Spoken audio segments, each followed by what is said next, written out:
when I was diagnosed, the first three things that popped into my head was, I'm only 22. Am I going to die? Which is a big one. I believe so from other people that I've spoke to. That is normal. It's common. It's what you think, I guess. And the third one was, I'm going to be in hospital over Christmas. That was the big one. Welcome to Great Conversations with Nicola O'Donoghue, the podcast where everyday individuals share their extraordinary stories of struggle, success, and the wisdom they found along the way. As we approach the end of 2023, I want to say thank you for the incredible journey we've had together on Great Conversations. From launching this podcast in March and having literally no idea what I was doing, to collaborating with the talented Jovan and Stian, to witnessing powerful stories of life, resilience and triumph, it's been pretty remarkable. To all those involved with Great Conversations, thank you. You've really helped turn my dream into a reality.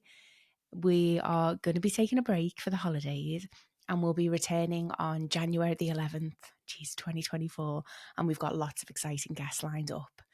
But before we wrap up 2023, brace yourself for the most exceptional episode featuring Mel Kelly. So diagnosed with a brain tumour at 22, Mel's story left me speechless, and that pretty much doesn't happen often. So every 46 minutes, someone in the UK receives a brain tumour diagnosis, yet it's one of the most underfunded and under-researched cancers. One of the things I love about Mel is her positive can-do attitude, which shines through as she shares how adversity became a catalyst for personal growth. Her story is such an inspiration, and it really emphasises the importance of living each day to the fullest.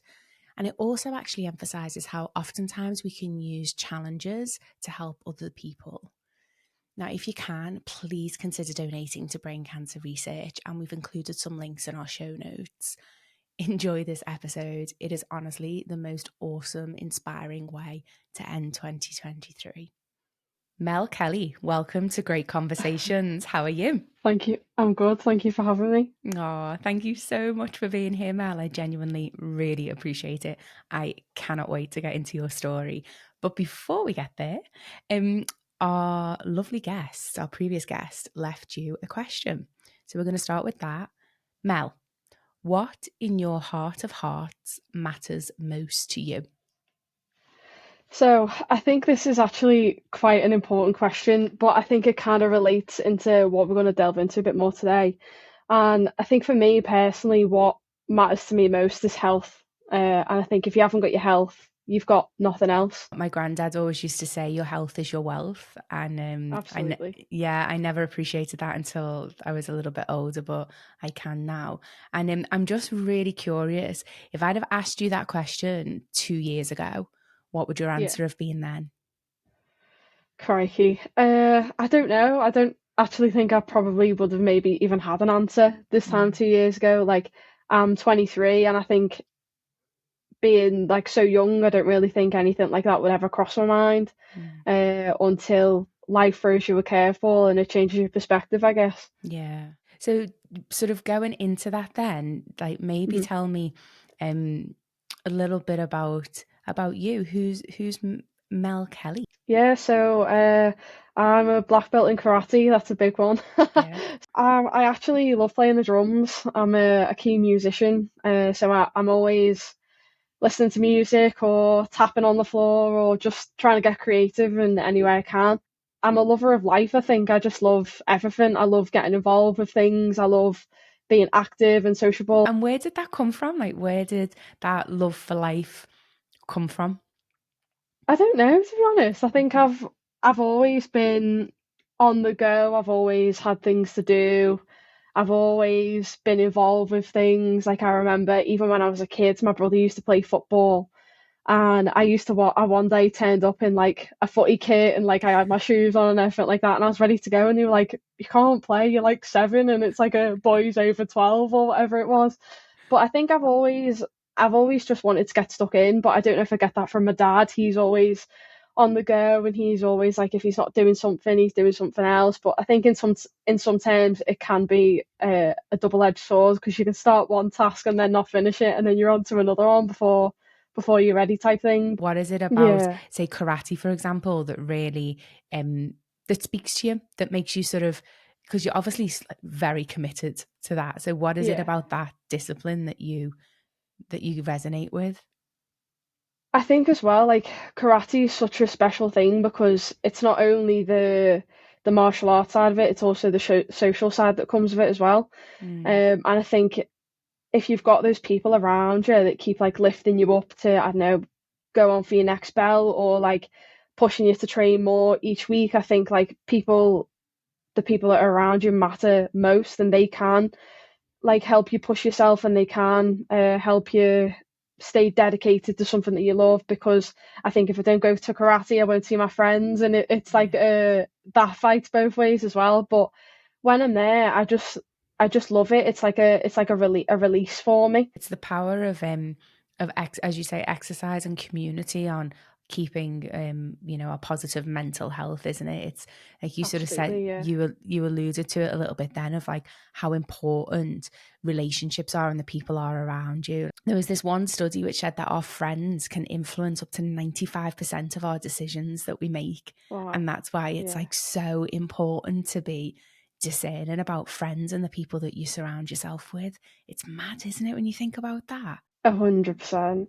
But I think as well, like that can also come into like the decisions that you make in your life, even when they're not involved. I think the influence that they have on your overall life and how you like view things, or make decisions about things, I think is massive as well.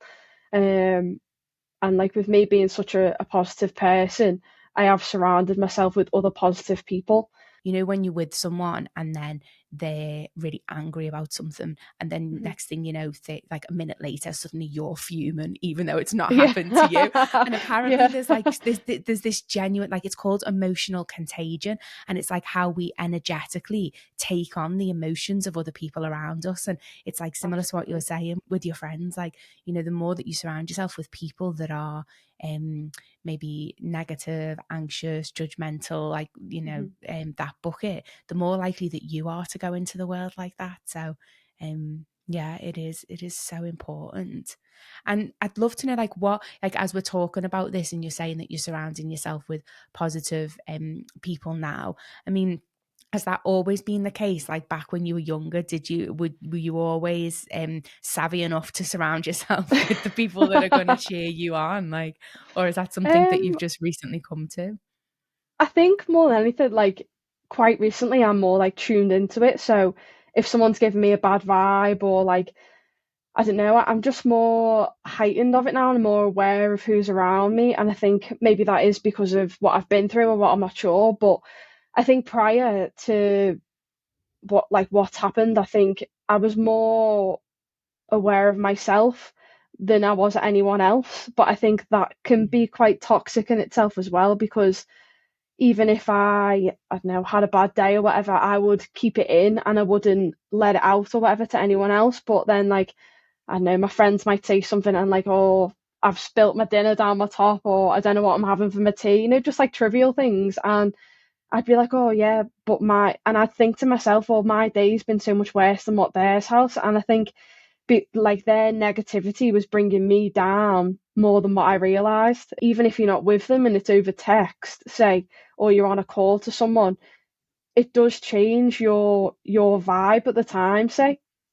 Yeah, absolutely. And as you say, like, oftentimes we're not aware of it, and it does sort of sometimes take something to happen for us then to sort of Absolutely. take a step back and recognize that. So, um, we know, I know you've got a story. I know something really big happened in your life, and that's one of the reasons why I asked you to come on here today so that we could chat about it. And you've referenced it a few times.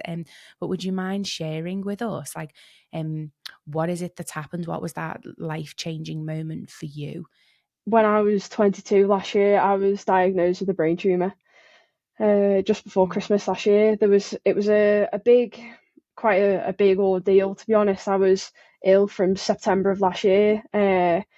I first went to the opticians because I was suffering from headaches and I don't wear glasses, but I thought I was due my eye check anyway. So I went to the opticians and they said everything was fine, my eyes looked fine, and if I was suffering from headaches, I needed to go to my doctors. Went to my doctors literally about a week or two later, and they told me I was suffering from a sinus infection.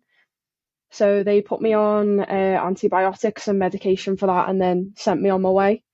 And then a few days later, the doctor had said to me at the time, if these sinus infection pills don't work within 72 hours, ring us up and let us know because it could be something else, but we'll start from here. So a few days went by and I'd rang the doctors and I said to them, I literally can't get out of bed. Like, I can't lift my head off the pillow. I just felt horrendous. And the symptoms that I went in originally presenting with was headaches. And every time I bent down, I had this pulsing sensation in my head. And I'd never had anything like that before. So I was a bit concerned. So when I went back the second time to the doctors to discuss the medication, not being able to get out of bed, they didn't lay a finger on me. They said it's nothing neurological, don't worry, you'll be fine, and basically pushed me aside.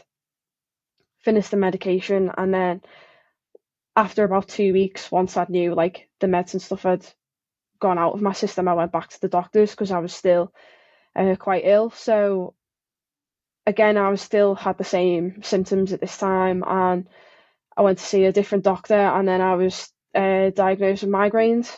So I was then placed onto sumatriptyline, which is for migraine attacks. As time was going on, the effects of it were getting worse. So I was really groggy in the morning. I didn't want to get out of bed and go to work, and I'd have to be in work for like 7:30 in the morning because prior to all of this, I was a sports coach.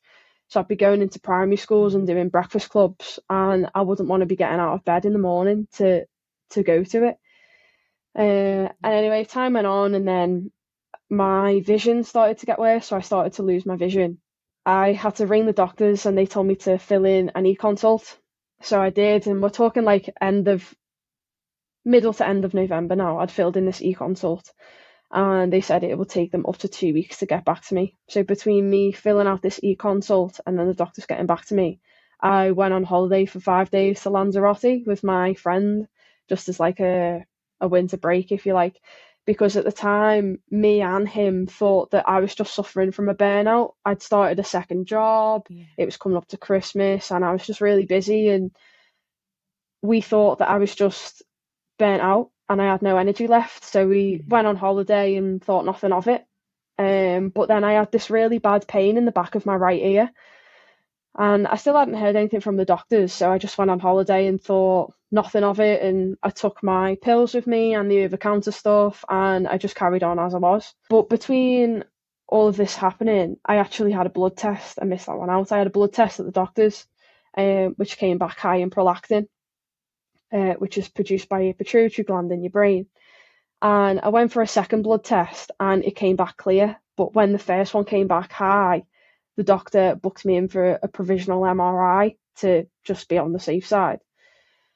So when the second one came back fine, I thought I must be okay. But in the back of my mind, then I knew something wasn't right, because when I came off the phone to the doctor, the first thing I done, I don't know, as a human, as a young person especially, is I took to Google and I googled high prolactin levels, and the first thing it comes up with is a brain tumor. Oh my So God. Mel, that yeah, sounds like, I mean, geez, dealing yeah, with that for like 2.5 months by hmm yourself, like that, like, tell me, I mean, I know that you're sort of obviously giving us the details of the story, but at that yeah. time, like, how mentally were you coping with that? At the time, like my mum and dad knew I was going to the doctors and I wasn't very well and all this, but I don't think my mum and dad knew to the extent of how ill I could potentially be. So Yeah. I was going on Google and I was searching all these symptoms, and then the blood test hit the nail on the head for me. And I went into work the next day and I said to my friend, I was like, I think I've got a brain tumor, mate. And she looked at me and she just laughed. And I was like, no, I'm Yeah. serious. I was like, everyone keeps pushing me away or telling me to take this drug, that drug, come off these drugs, X, Y, and Z. And more than anything, I knew I had a gut feeling in my body that I was not well, and I knew it was something big. I just didn't know how big. When you Googled that and it Yeah, said, like, brain tumor, and then you go in and you say to your friends, I think I've got a brain tumor. Like, yeah, how the hell are you processing that? yeah. So I think more than anything, it was kind of like a potential at the time because nothing was confirmed or denied, shall we say. Um, but at the time, the doctors weren't really listening to me, and I think looking back now, it's actually quite shocking that they never. Brain tumors are the biggest cancer killer for anyone under the age of 40, but yet What? they are. Yeah, Oh that's my shocking. God. It's the I, biggest cancer killer for oh anyone my under the age of word. 40. Yeah. And every Wow. 46 minutes, someone gets diagnosed with a brain tumor. Every 46 What? minutes. How do we not Yeah. know this? 7 to Oh 13 my young God. people get diagnosed every day. Yeah. It's chronic. It is bad. Every Um, day. every day. Yeah. Wow. I had no idea at all. It's not something that is commonly talked about, like, heart disease, Hmm. cervical cancer, prostate cancer, breast cancer, like they're the things that you sort of hear about, but not brain tumors. And oh my word, I did not realize it was that prevalent.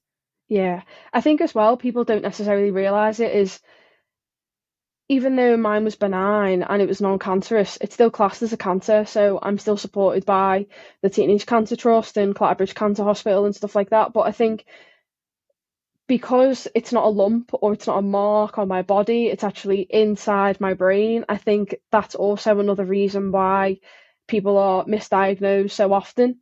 Mine was picked up through my Mm. eyes after I came back off holiday. The doctors rang me about 3 days later. So this was touching the end of the 2 week mark now once they'd got back to me. And I said, I've got this pain behind my ear and I'm still suffering with headaches, but I've also got the vision loss now as well. So the doctor over the phone actually told me to up my migraine medication at the time and to go and see an ophthalmologist. And literally within the hour, I had an appointment at ophthalmology. And they took one look at my eyes and said I needed to go to hospital. They called my mum in out of the waiting room and said, "There's something behind your eyes. I don't really want to mention too much, but you need a scan." So I shot up then to the hospital with my mum, but then everything that I'd heard off Google and everything that I'd read was then taking me towards a brain tumor diagnosis. Uh, but I think my mum didn't realise that at the time. I think because I hadn't been so open with her about what I'd read on the internet, being so young, I thought I'd keep that to myself. Um, because I didn't want to frighten them. If it wasn't that, I didn't want to say it could be this, and it'd be something else. What would have helped you at the time?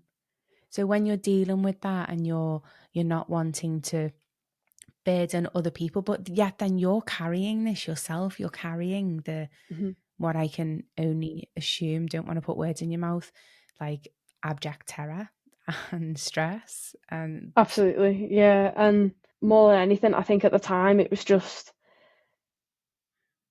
fear about what was going to happen. Um, mm, I didn't really think into it too much because I didn't have a diagnosis at this point. But when I was diagnosed, the first three things that popped into my head was, I'm only 22.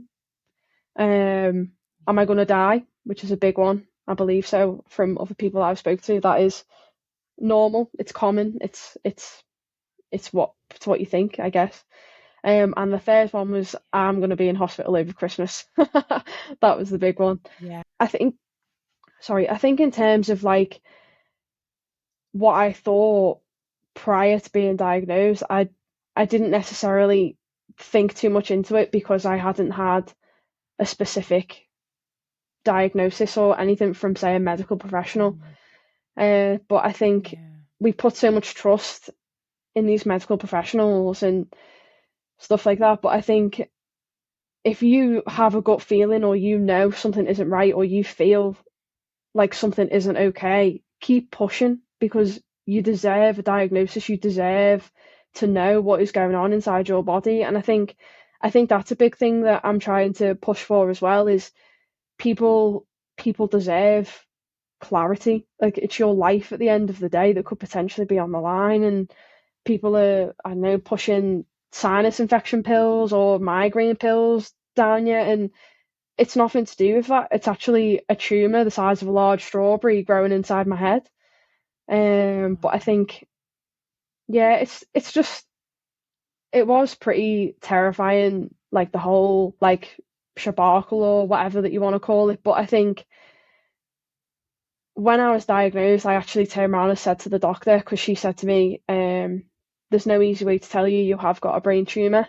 There's an ambulance outside waiting to take you to the Walton Centre. You're nil by mouth and potentially going straight into surgery." And was this right after? So you basically, you were in with the optician, and then is this all happening on Yeah, the same day? So literally, you'd gone in to get this your is eyes all on the checked, and same then, day. Yeah, so this oh is my God, this Mel. is all on the So 19th of December. So I had my eyes checked, and wow, then I went to the hospital to get a scan. But I actually said to the ophthalmologist, he was like, "You need to go to the hospital now and get a scan." And I said to him, I was like, "Do I need to go now?" I was like, "I've got an MRI booked in for this Friday." And he turned around and said to me, "You need to go now. It's already been left too long." So when we got to the hospital and I had a CT scan, it was just a waiting game then until the doctors came to see me. And then when they eventually did, it was like 1:30, 2 o'clock in the morning on the 20th of December. And I was blue lighted there and then to the Walton Centre over in Liverpool. And I had scans and stuff like that in the leading days. But then on the 23rd of December, when I was supposed to have that provisional MRI, I actually went in and had a full craniotomy done instead. I had surgery. wow, Mel, that Yeah, is so just crazy. Like your life literally turned on yeah, its head within the space of, I mean, obviously you'd been suffering for a couple of months, but within the yeah, space of, you know, 72 hours, literally. your life changed. And hmm so how did you deal with that? I'll be honest, I think I'm still dealing with it now. It's such a big Yeah. change for someone of my age, especially to go through. Like, I've just recently turned 23, and I think at first I kind of lived in denial about it, and I didn't really want to accept it or believe that it had happened to me. Like, I'd speak to people about it, or I'd when I first went back to work. I'm not sports coaching anymore. I'm working just in like a bar, doing like the odd bit of bar work. But so I'm not even back to myself fully. I still can't drive. I can't do karate for at least 18 months, which has absolutely kills me, as you can imagine. But I think Yeah. more than anything, for the first like few months after, I kind of fell into a little bit of a pit of depression, to be honest. Um, I have loads of photos on my bedroom wall from like all the good times, or like when I've been traveling, or like days out with my friends, karate and stuff like that. And I remember I was in bed, and this was like the end of January, say this year. My mum came into my room, and she just looked at all the photos on my wall, and she was like, "I love that photo of you there, Mel, where you're in France."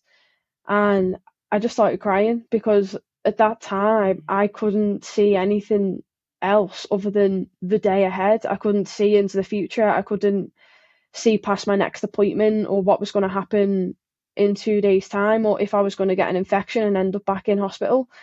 I think it was just a very scary concept, but I think I just had to keep myself occupied, whether it was, I don't know, sitting on the couch and watching films all day, or learning to knit, which I actually have done, or buying myself jigsaws and just keeping myself occupied. And even now, I have to do that, because I feel like if I don't have something set in stone for the future or something like that, I don't have like a goal to work towards, I kind of end up feel like I'm going backwards.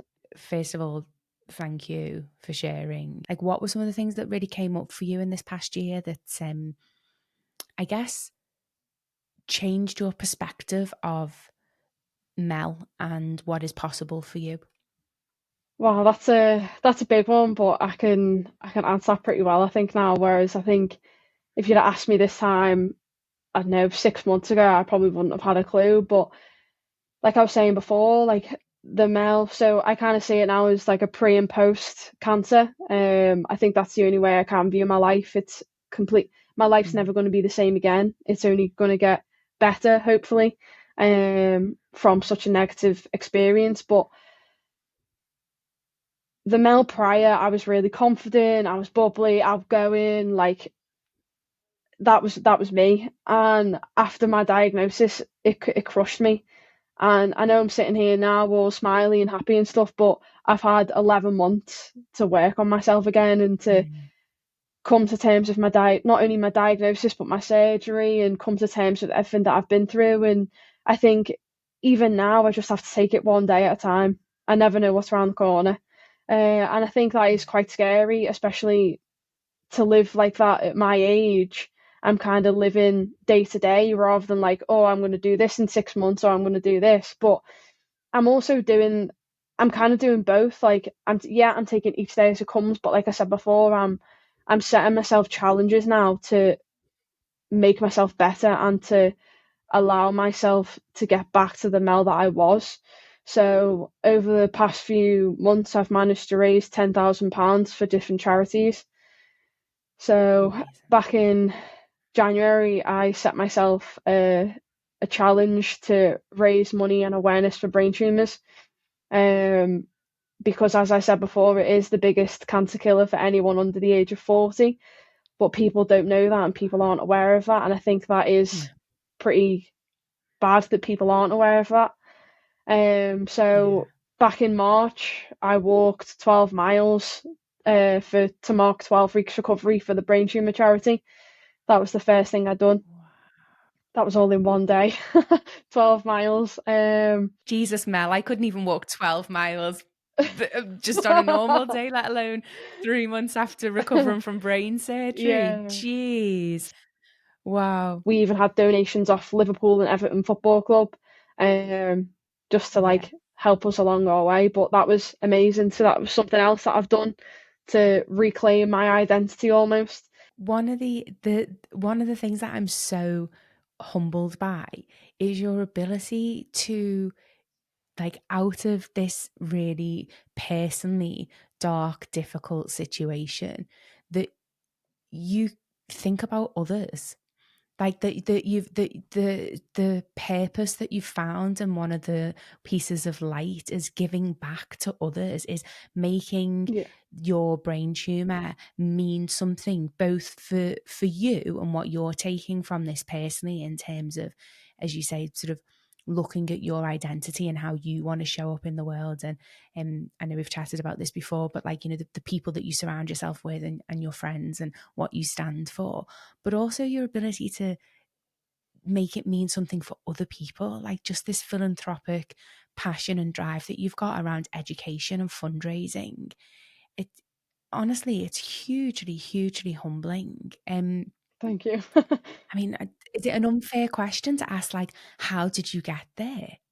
Because I don't know, like, personally, I don't know how quickly I would have been able to process, to get off the couch, to stop feeling sorry for myself, and then 3 months later be, fundraising for other people. Like, it Yeah, takes a certain type of character to be able to do that.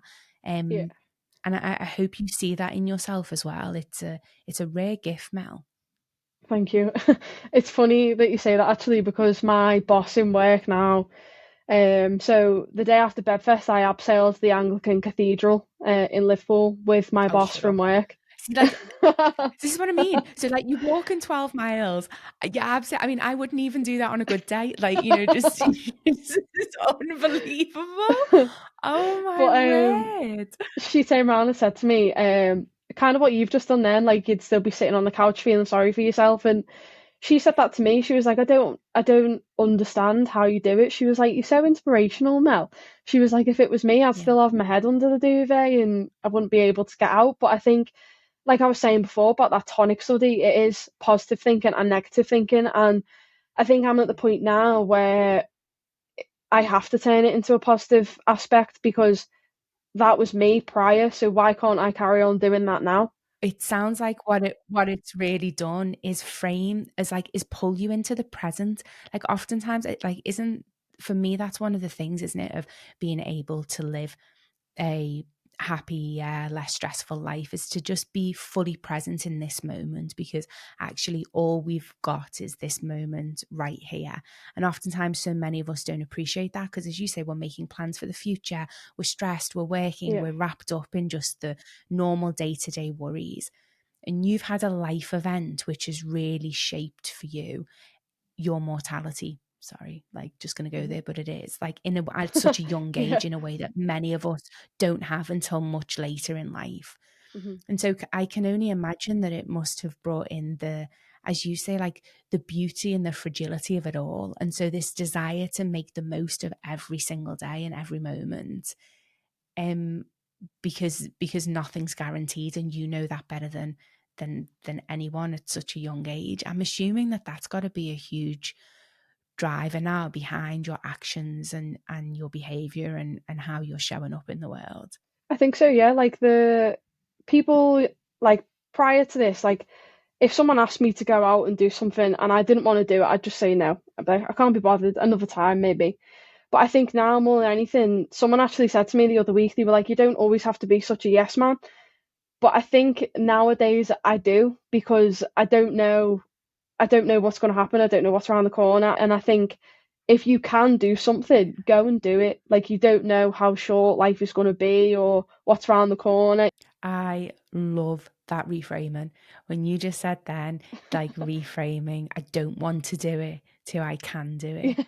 Like mentally, I am absolutely in awe and so inspired by how mentally Thank you you. have been able to take yourself from a very, I'm sure, fear, unsure, unknown Mhm. place to just be this beacon of light and hope and positivity. I genuinely, Mel, I'm really, I love it. I love it. Thank you. And I'm really curious, how did physically you get yourself to 3 months after brain surgery, you're walking 12 miles in one day, and then, sort of what, 9 months on, you're doing the Yorkshire Three Peaks. I mean, Yeah. they're not easy physical um feats. When I came out of hospital, I accessed something called the Move program, which is why I've done the Three Peaks, because the Move program is an 8-week cancer rehabilitation program to help people get back on their feet post treatment.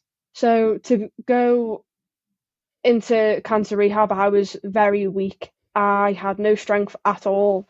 And I think for me, that was probably the most frustrating thing, because I'd gone from being this strong, independent young woman doing karate 5 times a week and God knows whatever else in between, to being physically and mentally strong, to now being physically and mentally weak or incompetent, even, I think is completely one extreme to the other. So I knew what I was like before, but I knew I wanted to be stronger than what I was before, and I knew mentally the brain tumor itself had already done that to me. So I wanted to now like fight back against it and get myself as strong as I could. So I took part in the 8-week program for Move, and then I actually got myself a personal trainer at the gym.